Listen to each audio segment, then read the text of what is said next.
You might think you know the story: a simple collision, a gaping hole, and the relentless assault of freezing water, all leading to a catastrophic end. But hold on tight, for we are about to dive deeper than ever before, uncovering the survivor claims that challenge the iceberg theory. Did the Titanic really sink as a result of colliding with an iceberg? Explore the controversial theories that challenge the iceberg narrative. Forget what you think you know about the iceberg being the sole culprit. British historian Tim Moulton's research takes us into uncharted waters of optical illusions. He suggests that a phenomenon known as superrefraction, which involves the extraordinary bending of light, played a significant role in preventing the Titanic's crew from spotting the fateful iceberg. In his meticulous study, Moulton dove deep into weather records, shipping logs, and survivor testimonies. He unraveled a hidden truth: the atmospheric conditions on that fateful night were ripe for superrefraction. A thermal inversion near Newfoundland, where the ship was sailing, created a surreal scenario. The abdominal bending of light waves conjured a false horizon, cunningly concealing the lurking iceberg from the ship's vigilant lookouts.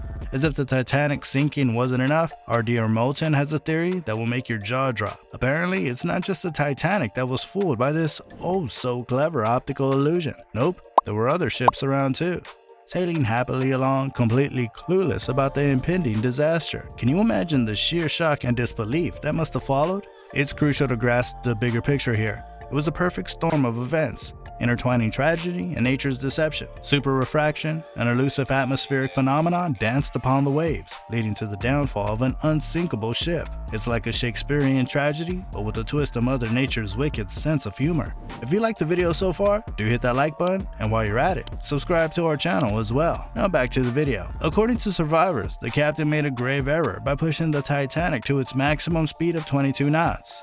It's like he was determined to break a land speed record on water. Some even say he was trying to outshine their sister ship's record crossing time. Well, Captain, they say pride comes before the fall, and in this case, it came before a massive collision. The radio operator, the unsung hero of modern communication. Or maybe not. Survivors reveal that an hour before the Titanic's fateful encounter with destiny, another ship, the Californian, sent a distress signal about the dense ice surrounding them. But here's the kicker. The regulation stated that only messages with the prefix MSG, also known as Master Servicegram, needed acknowledgement. Unfortunately, the Californian's message didn't have that magical prefix, so it was brushed aside like yesterday's news. Talk about a missed call. As we hear it from the survivors themselves, the construction flaws of the ship are just part of the story. The human element cannot be ignored. The crew of the sinking ship had a strong belief that it couldn't be destroyed, which made them really arrogant. They thought nothing could harm them, so they sailed right into danger without any worries. It's like they believed they were superheroes or something. The people who survived the disaster tell us a clear story of how their arrogance and not paying attention to important things led to this horrible event. The National Institute of Standards and Technology sent their metallurgist extraordinaire, Tim Folk, to investigate the wreckage. What he found was astonishing: 3 million tiny troublemakers called boats. You see, these boats held the ship together, or at least they were supposed to. But alas, they were as weak as a soggy biscuit. Even by modern standards, these boats were inferior. So when that fateful iceberg appeared on the scene, the ship's boats crumbled like a poorly made sandcastle. Sections of the Titanic were left with rivets, sheared, torn off, or missing altogether.